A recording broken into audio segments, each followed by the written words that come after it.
Hello and welcome back to Adara's Altar. This is part 2 of the first video entitled Saving Yourself for Marriage, What I Wish I Knew as a Teen. My name is Adara. I am a virgin at 24 who's been saving myself for marriage my entire life. When I was around 12 years old, after my grandma's husband, I lovingly called Papa.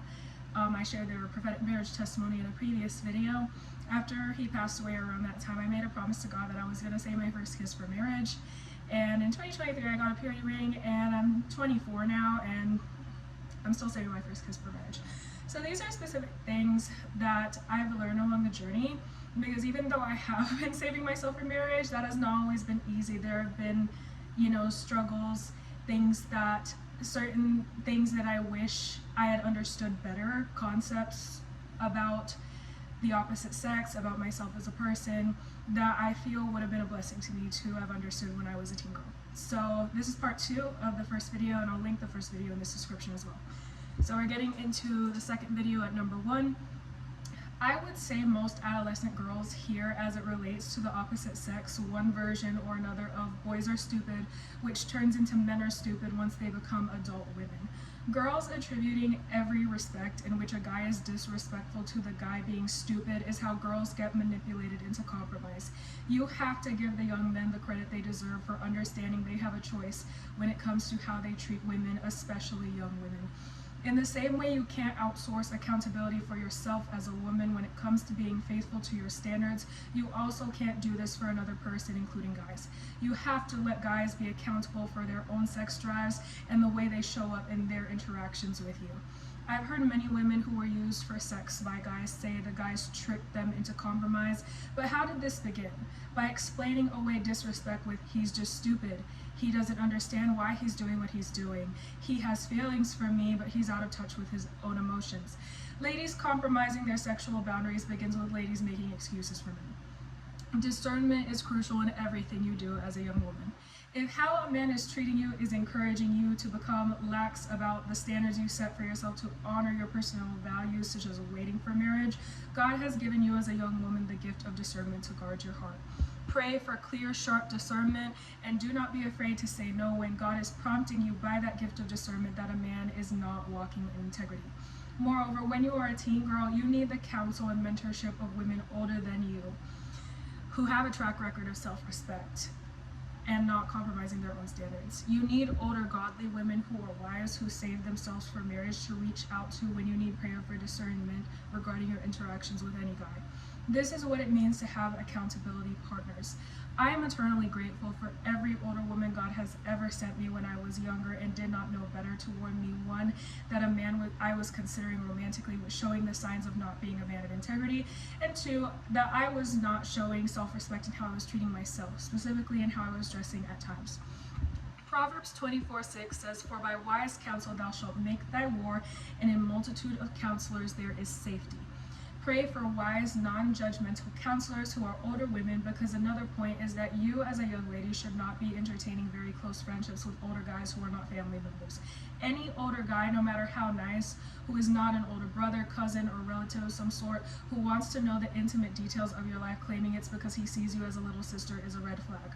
When I was a teenager, the girls in my age group who got used and discarded sexually by guys the most frequently were girls who had several older guy friends they entrusted themselves to emotionally. 2, I've seen patterns of certain red flags the young ladies in my age group who are also still virgins saving themselves for marriage, along with myself and older, mind in men. The number 1 red flag is if a man who is not lawfully wedded to us is behaving like our world revolves around him, meaning like access to our time, the details of our personal lives, and information about how we are feeling is owed to them, that sets off an alarm in us that we need to take a step back, if not several. Men tend to be visually seduced, but women tend to be emotionally seduced. If a man or a guy who is not openly committed to you in any way is still expecting access to you, your person, your innermost thoughts, and your time, this is a form of emotional manipulation. 3, there are men who, when they find out you're a virgin, will pursue you simply because the conquest activated his testosterone production. It doesn't mean he loves you or thinks you're special. It means he thinks you're hard to get, and the idea of scoring you strokes his ego. No matter what your background is as a woman, you could be a virgin or even an ex-porn star. If you want princess treatment from a man, that is determined by the integrity of the man and the value he places on women in general. A man who is used to sleeping with multiple women without remorse, though it may sound cliche, will not treat your virginity with the respect it deserves. This is why, again, praying to God for discernment is crucial, because as it is written in 1 Samuel 16 verse 7, people look at the outward appearance, but only God sees the heart and can reveal the heart of another person to you. 4. If you are not transparent with God and with other women about your desire for sexual validation, it becomes a shame spiral. Every girl has a godly desire to feel beautiful, appreciated, and at rest in her femininity. However, the first way girls are taught they can gain those things in society is by drawing attention to their looks and their bodies. Low self-esteem leads to compromise. Girls begin dressing in crop tops, short shorts, and skirts, accentuating their figures and revealing as much skin as possible because they desire validation for their attractiveness. Attention is not the same as being valued. When you substitute the maximum amount of attention you can get for superficial attributes such as your looks and body, for truly being valued as a young woman, it leaves you empty, and that promotes shame. One of the best things that ever happened to me on my abstinence journey was the number of older women who were either married or also abstinent until marriage who told me, when you're burning, when you're struggling with temptation and desire, reach out to us. Don't stay silent and don't go at it alone. Accountability partners are such an essential part of our abstinence journey. Find a community of godly young women who believe in and live by what the Bible says about sexual purity, whether it be at in-person church, an online community, or otherwise, and stay among these like-minded young women. These are the women who will speak life into your confidence and self-esteem and help keep you accountable to continually find those things in God and not in a guy. Be sure also that you stay among women who are clear and consistent about their values. Friends who are wishy-washy about their principles are what the word calls double-minded in James 1:8, and these are friends who will influence you with their emotionally led advice that is not necessarily biblical into compromising your standards.